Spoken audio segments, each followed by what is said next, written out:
Norfolk introduces a new system to alert residents in the event of an emergency. Find out which options work best for you. If you find computers intimidating, we'll share ways you can train at no cost. Plus, cost-free ways to help you kick the habit. The forum begins now.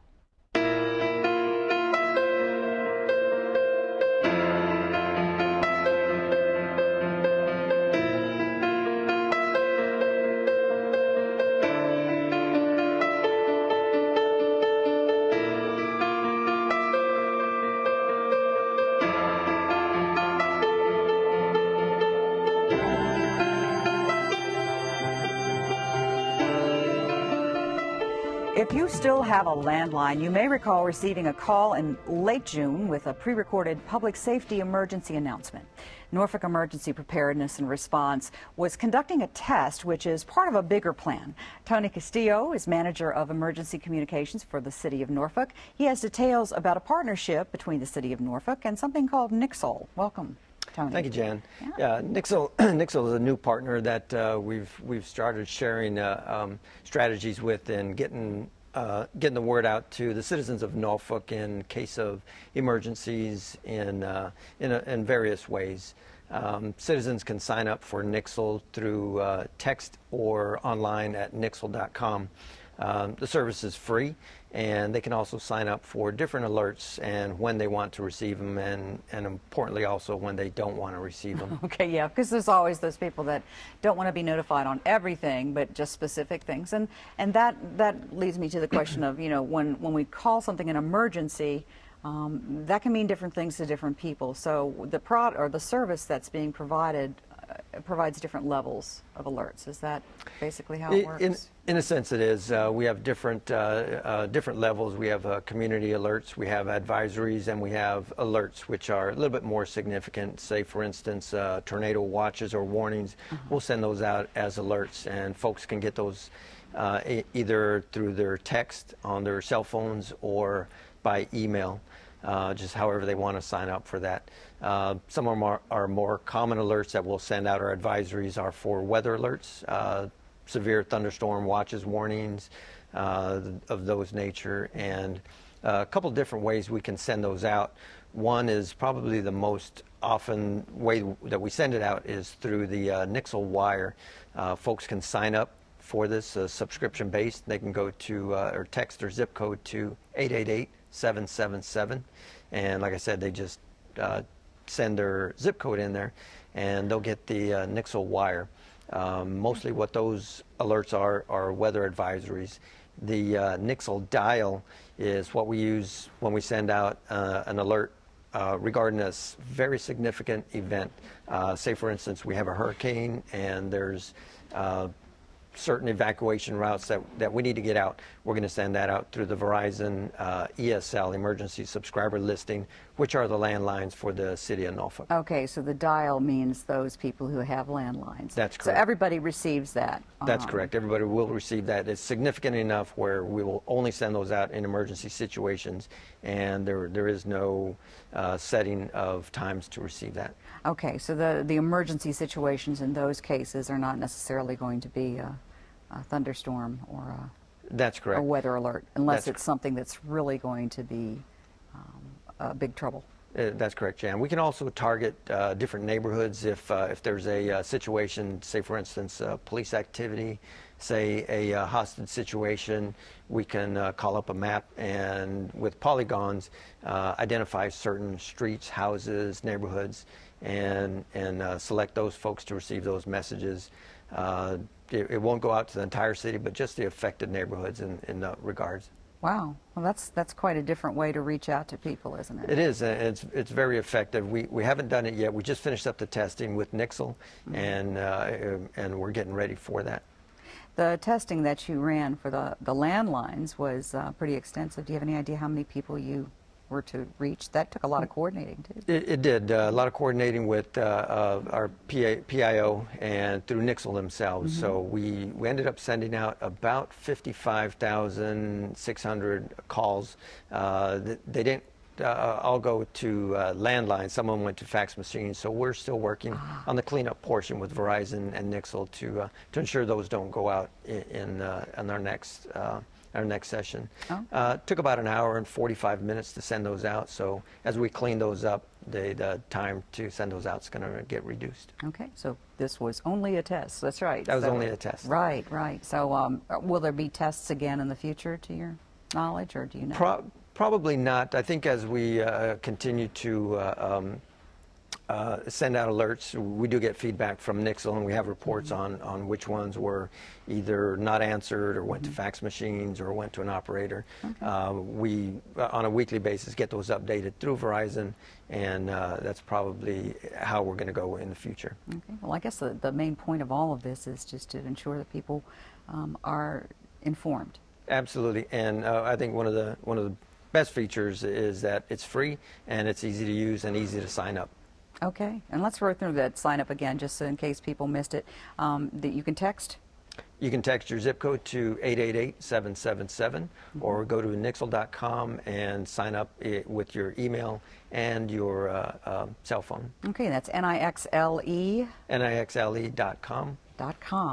If you want to go online and do it. Right, and you can also sign up for any other location, as many as you want. If it's a location out of the area, maybe you have friends or family in another geographic location, you can sign up for as many as you want for free. Great, so it's not just exclusive to where you live or work. Correct. And you can sign up for more than one in the city. Absolutely. Yeah, great. So there's a lot of flexibility built into this. Right, it's a great product, and we're looking for a long relationship with Nixle. All right, well, good. When we have of course, hurricane season, we're in the middle of it, but it's starting to probably heat up for us as we get into August and September. So that's good to know. And thank you for sharing the information. It's a new system that the City of Norfolk is working with for its residents. And so please give them a text, sign up, and get involved. Thanks, Tony. Appreciate it. Thank you, Jan. If the idea of working with a computer freaks you out, help is out there, and it's free and it's convenient. Don't go away.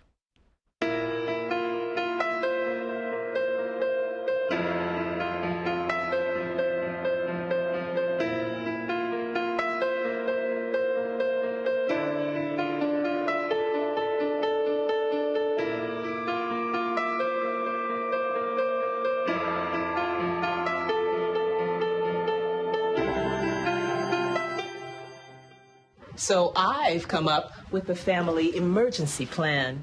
Great. What is it? It's difficult to talk about, so I'm not telling you. How will we know what to do? You won't. I'm so glad I won't have to remember anything. And me too.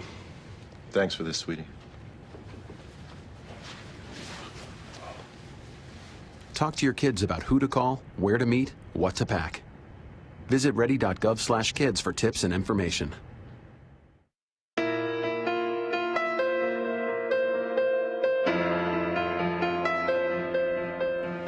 Computer training may sound daunting to the uninitiated, but it's never too late to start and plug into the 21st century, especially when you have so many ways to learn. I have invited Raquel Taylor from Norfolk Public Library, Lynn Berg of Prime Plus, Norfolk Senior Center, and Trina Tolentino-Pruden of Parks, Recreation, and Open Space to share what is out there. And there is a lot out there. People just don't know where to start sometimes. So I thought bringing you all together, maybe we could get that conversation flowing. Sounds good. So let's start with libraries, because libraries are where you work, and also because this is a place that many people will go, the public goes, to get information, whether it be online or in person. So, you do offer quite a few resources in this regard. We do. Well, as a lifelong learning institution, it's our goal that all of the citizens of Norfolk become competent users of technology. So we offer computer classes at most of our library locations. I think this summer we have about 9 locations that are offering classes. We have them in the AM as well as the PM. And you do not have to have a Norfolk Public Library card to sign up for our classes. You just simply go online to the website, or you can stop by any location and pick up a schedule. But the classes are for beginners as well as more advanced users. Okay, so you cover the gamut, and the idea of being able to call or come in person is helpful for those who don't even know how to go online and find out, which is the case. And for some people, they just they don't want to go there, or they're dragged kicking and screaming, to even touch a computer. But it's very important. And the classes that we offer are for novice users. If you've never touched a computer, we have Intro to Computers, Intro to Email, Intro to Internet. Wow. If you're looking for a little more experience with applications, we offer Microsoft Office programs, Excel, PowerPoint, Word, Access. And again, the classes are from beginner to advanced. So we really encourage people to get into the libraries. We have trainers who are highly skilled, and it's a very intimate setting. They're very hands-on. So if you're a little nervous about using technology, it's a great place to begin. Okay, great. So Norfolk Public Library and about 9 of the branches.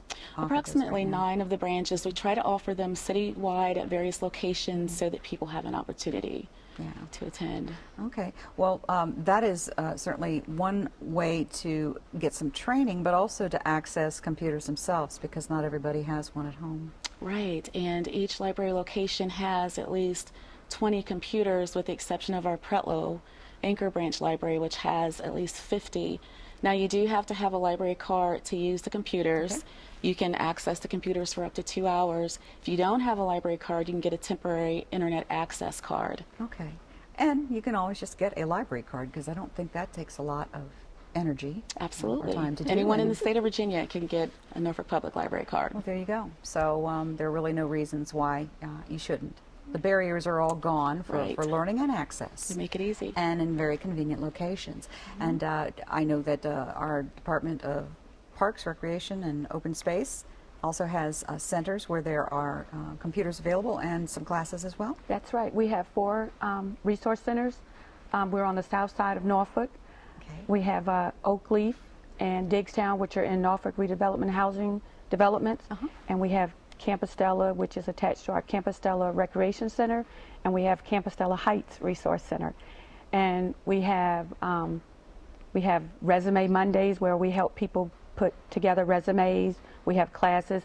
We have one-on-one computer training where you can come in, because we tried doing classes. Mostly we do one-on-one. People, nice. We help them set up email accounts. We do on demand. Whatever you come in and you need help with, we help them with. And people that have not been comfortable with the idea of using technology, like that personal one-on-one. They do. They really attention. do. That's where they're used to it. And, right. And this is one way to ease people in.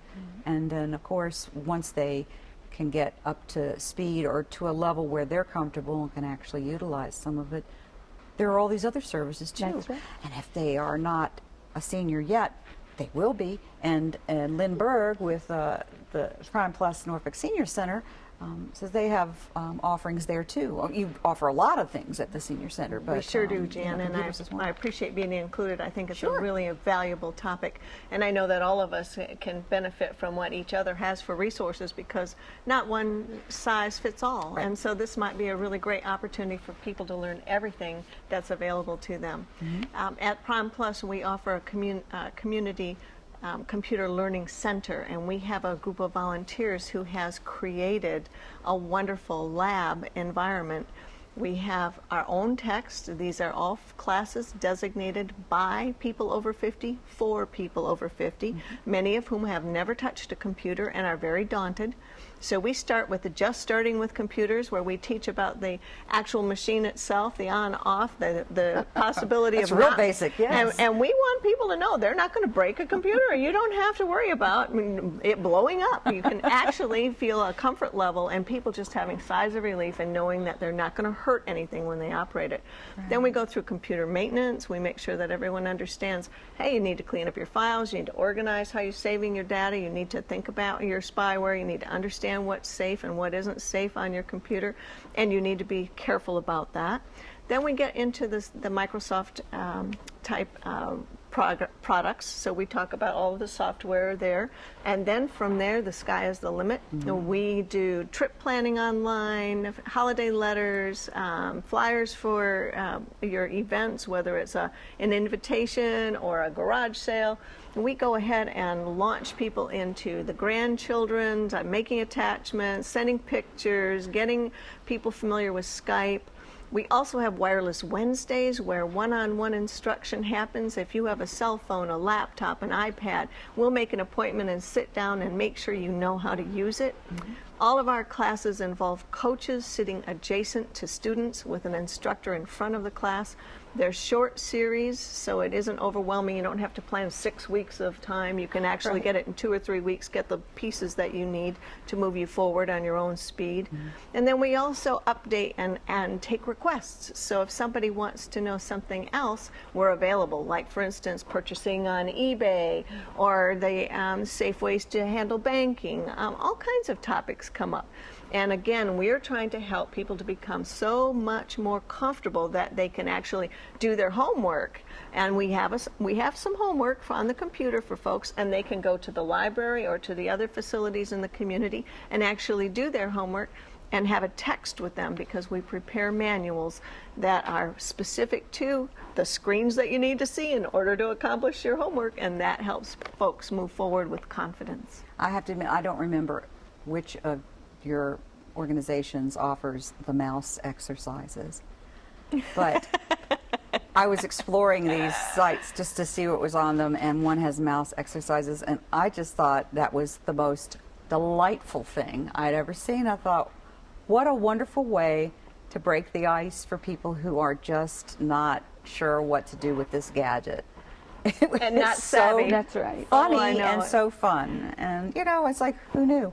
But there are very creative ways of reaching people, and you're right, different people have different needs and comfort levels, not only in terms of how much they know about computers and or where to find them, but who they're relating to, exactly, the group that they may be most comfortable with, and if it's in their neighborhood as opposed to maybe someplace where they have to travel further.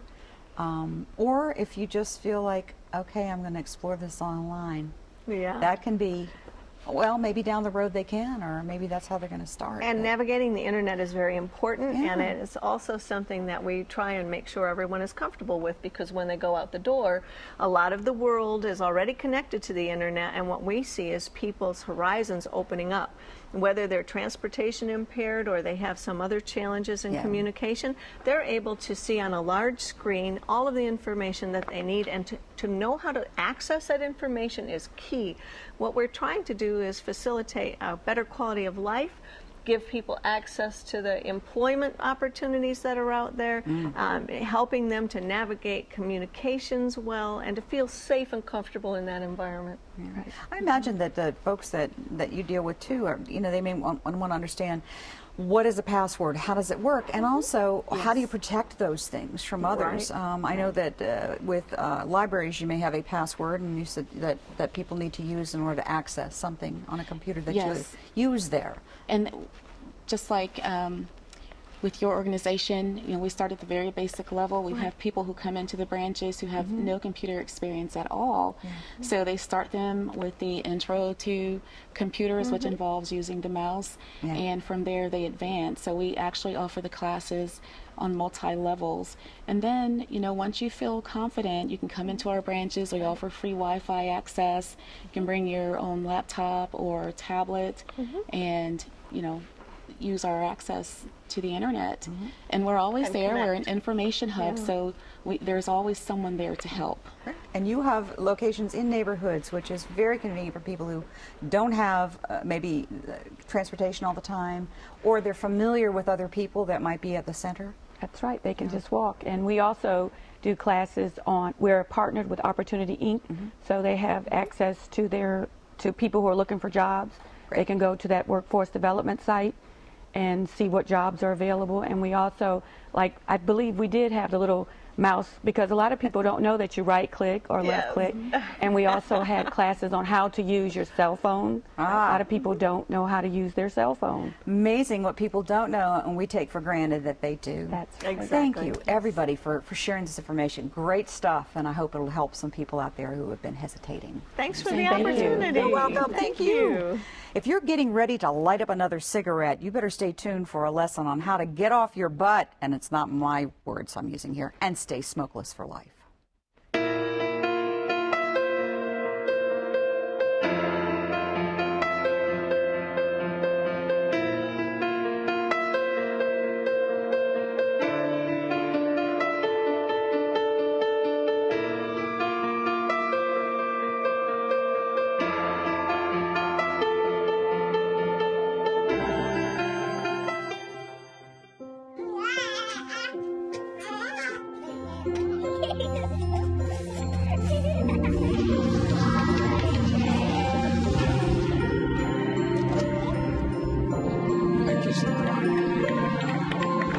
A full life, measured in seats, starts with the right ones early on. Car crashes are a leading killer of children 1 to 13. Learn how to prevent deaths and injuries by using the right car seat for your child's age and size.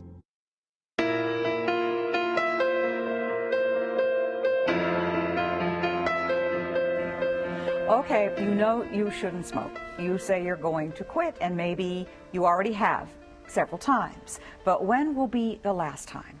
Alvarine Mack is a registered nurse and a certified tobacco treatment specialist with Centera Healthcare, and she is here to share some information about her services and what are offered, and in fact she even had experiences of her own. So having been a former smoker, she kind of gets it. So Alvarine, what is probably the biggest hurdle people face when they are trying to quit smoking, besides, of course, quitting smoking? Well, smoking is, for those people who smoke, it's associated with relaxing. And the complicated part of that is nicotine affects your brain and causes your brain to release dopamine and other natural chemicals that relax you. So if I take a puff of a cigarette because I'm nervous and then I feel relaxed, I believe it's because of the cigarette. So it reinforces that Right, good feeling. and it really is the nicotine fooling us. So I think as people learn more about one of the simple things, and I usually share it, with labor, when you're in labor having a baby, what do they tell you to do? Breathe. Breathe deeply. And so deep abdominal breathing, free, you can do it any time, but it's sort of a trick to get used to reducing anxiety and you know, being upset and worry. So that's the first piece. And breathing really does work, even though you may be a skeptic. It does work. Yeah. Whether you want to believe it or not, it does. And I just suggest to people to try it. One of the things that I respect is I work with adults. I have done a few things in the community with teenage group, but I work directly with adults. And the first thing with that is that they are adults. And what I encourage them to do is to think about why they smoke, when they smoke, and what they're ready to do. You know, it's not Nurse Alvarine saying, you need to do this and you need to do that. Right. We're adults, and when people approach you telling you what you should do, you kind of get a little feisty. So my goal is to connect with these folks, ask them, offer them some materials, and then ask them which way they think they'd like to start. Yeah. And I tell them, I'm the passenger in your car, you're the driver. Ah, they take the lead. Yeah, yeah. Because give we're them the grown. responsibility Yes, of making those yes, decisions and yes. following through. So do you have any common ways that people may approach this if they've tried before and we're going to try again to make it successful? I'm sorry. Our society, you know, we always have this trend towards medication. Well, medication alone, if you have high blood pressure and you don't change your diet and whatever, and you're just taking your medication, you're sort of teeter-tottering. Right. So I suggest to them, again, to go through what some of the available resources are, which are improving slightly, And between the deep breathing, and I just met with a group earlier today that has finished, I did a 6-week session, but I went back because I'm just so excited about this small group in a local area, and their bosses are supporting them to do this. And so, one has quit, one says, well, I'm smoking so much less. And I said, how do you feel about that? And that's a nursing joke. And he the said, reporter's joke, too. Yeah. He said, I didn't realize I could do this. So he says, I haven't quit yet, but I'm doing better. Yeah. So, and they're not using any medication, but the medications the 3 main groups of meds are, there's Nicorette gum, which people think it's chewing gum, but it's not. You bite it, chew it a couple of times, and then store it. And it releases nicotine that gets into your system fast. So if somebody's uncomfortable with a situation and they want to go smoke, then they can use it in that. There's Wellbutrin, which is a anti-anxiety med, mild anti-anxiety med, and that helps a lot of people get through that barrier of trying to get there. And then there's some other drugs that, have are more stronger. And Chantix is one of the drugs that's on the market. And I think having a physician and nurse at their doctor's office behind them, guiding them, they can come and talk to me. They can call 1-800-QUIT-NOW, which is the state line, which talks to anybody that has a problem. So there's resources that sometimes slip between the cracks. Right, and 1-800-QUIT-NOW is so easy to remember, and particularly when you're caught off guard and want to smoke, yes, and you need somebody to kind of steer you in another direction. Absolutely. Until the urge passes or to find something else to do. Have a friend. I always suggest that in the community, have a friend that's really a friend that's going to be there, that can listen to you. You don't have to talk about smoking, but I'm nervous, let's take a walk.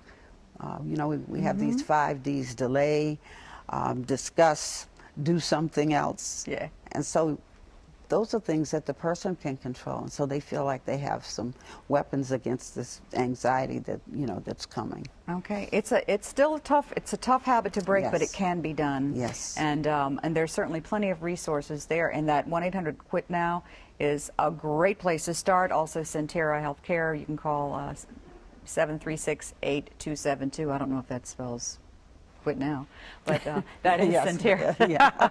That's the number Yeah. to call, and you can check on other and additional resources that are available in the community. I know that people like Alvarine will be happy to help you and guide you. Counseling's available, but I think most of all you just have to make the commitment and have faith in yourself that you can make this happen, because the payoffs are amazing. Oh, amazing. Okay. Can I Thank you just say so one much. more thing. Okay. Secondhand smoke is dangerous to everyone, so please, learn about it and why it's dangerous, because some people think it's just, a lot of Good point. hype. So Secondhand that's a smoke, biggie. dangerous thing. Yes. Thank you, Alvarine. Thank Appreciate you. you coming on the show, and Thank thank you you. for joining us. See you again next time.